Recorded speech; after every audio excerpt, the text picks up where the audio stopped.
Now I gotta ride or die.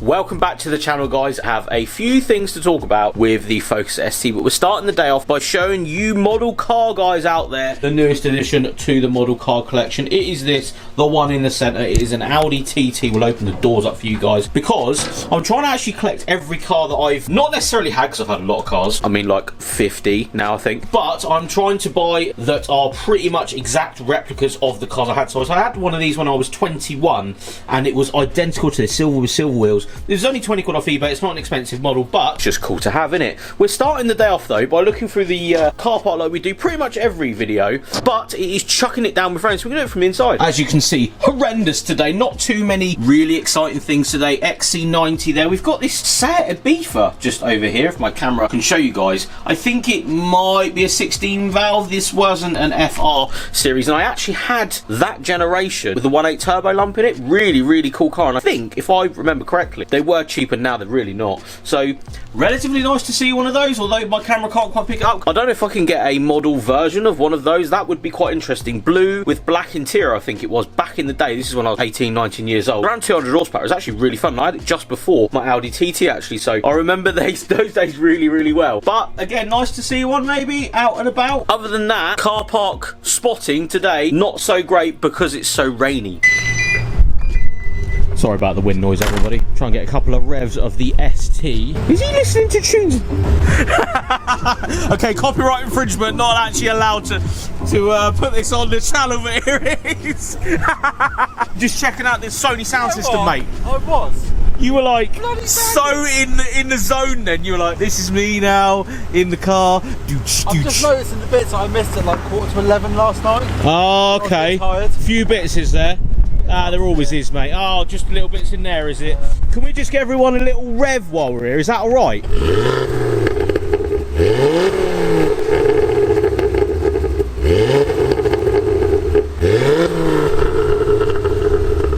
That sounds so good. How it should be. Not sure if I want to sell it. Oh, here we go. It's going up on the top deck, isn't it? The face. I know, yeah, I get it. I understand. What we're going to do today, though, is show you what's actually happened under the bonnet, because we haven't updated you guys. But as you can see, mate, she's looking lovely. It is looking lovely. Yes, the bonnet's popped at the moment because things are happening. Mate, this car just looks better and better. There's something about the standard ones, I tell you. The standard ST, there's something about it. Okay, so I'm braving some conditions in a t-shirt for you guys to show you this car up close because it's something I need to talk about. This has just been bought by one of the guys that works at JW. I don't know much about these cars, I will say that now, but it was a very good deal, and it's got 70-odd thousand miles on it. The car is really, really nice. But a Seat Sport Cupra GTi, if that makes any sense. Not too sure, bit vague on this because I had a later generation turbo one, but this must be getting rare. Surely this is a rare car these days to find in good condition with some good mileage at a good price. I can't not expect this to be something that's going to go up in the future. It is unlocked, so I've already asked the owner.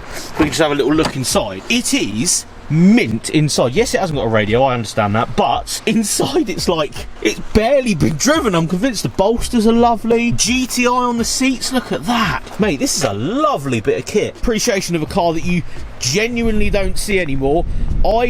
This is before my Cupra era that I had, so again, don't know much about these cars. Leave a comment below if you do, but that's really, really nice to see. Such a rare car. I can only imagine that they're rare because I just don't see them. Just gone and got my jumper on because it is insanely cold out here today and windy, so sorry about the wind noise in this video. But I think, if I remember correctly, so relatively low numbers in this colour, if I remember correctly, around what, 130, 140 horsepower from a naturally aspirated engine. Again, this is me quick revising on the internet just to make sure I'm on the right page of this thing, because again, this is a relatively forgotten, it's a forgotten car in my opinion, this hot hatch. It's something that you don't see, people don't talk about, so seeing one and then trying to jump on the internet and sort of understand this car like I used to, you know, a lot with car review stuff, is actually sometimes the most fun, because forgotten stuff like this, cars that people have forgot about and, you know, don't necessarily look after or look for anymore, is sometimes the funnest thing to find. I appreciate cars that are great, I appreciate that, but I also appreciate cars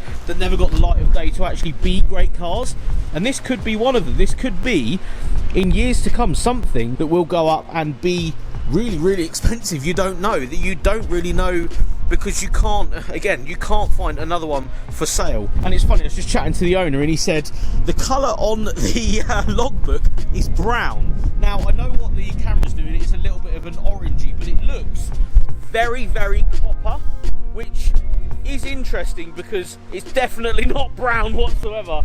So yeah, when was the last time you saw a brown orangey copper Seat Cupra Sport GTi? They do not exist. I'm convinced these cars are a forgotten hot hatch of the late 90s, because this is a 99, but you know, early 2000s car. Again, sorry about the wind noise, just trying to show you this car as soon as I can, because he's literally just bought it. And yes, it's not wearing the original wheels, something that, you know, may be able to be sourced, but again, I don't know if these cars are actually available anywhere, so trying to source some new wheels might be pretty hard for the owner now. He also was telling me that the guy he bought this off of has had it 7 years, and that guy actually picked this up as a barn find, as a car that he basically recommissioned to get back on the road, drove it for 7 years, did about 20,000 miles on it over that period of time, and yeah, it's only done about 20,000 miles on it, so it's sitting at just over 74, I think 73, 74,000 miles. So yeah, really, really interesting car to talk about. Let me know in the comments below if you remember this car from, you know, the early 2000s, maybe late 90s, early 2000s, and is it going to be an appreciating classic in the not so distant future? Because there is none of these. They are none of them for sale. Does that mean that they're going to be really expensive? Does that mean they're going to be really cheap? Are they going to be sought after? Are they not going to be sought after?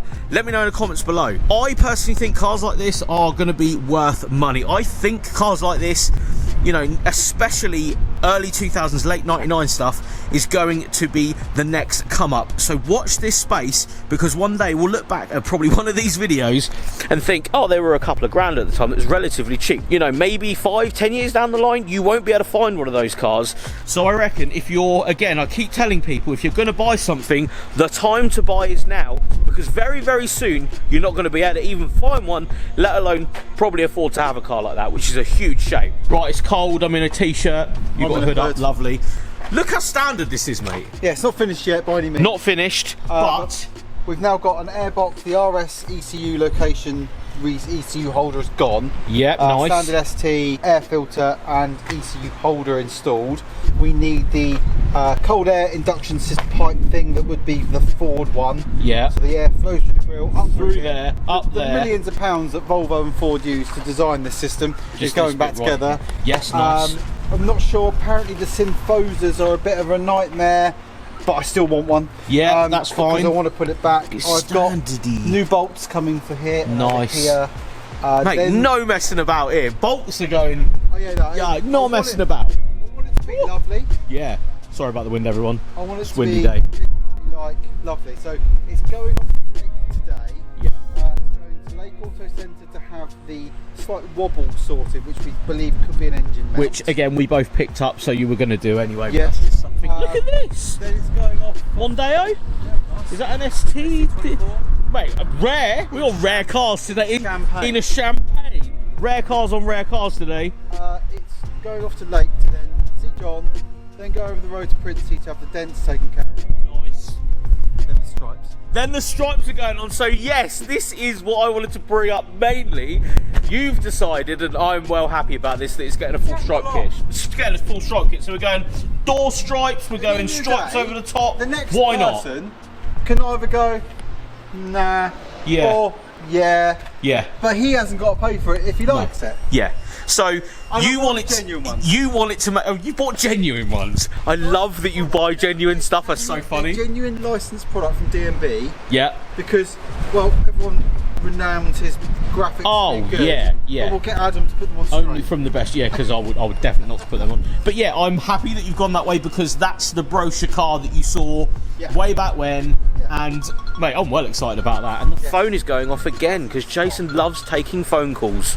Just finished packing some of the FYD orders you guys have placed over the last weekend, so thank you so much. We actually have so much on the website right now. Loads of stickers restocked, as you can see. Absolutely tons of bits. These new ones will be going up in the not so distant future, and of course we're nearly actually out of these in the bigger sizes, so if you are up for one of these, fydapparel.com, link is in the description. But as ever guys, thank you so much for watching. We will see you tomorrow.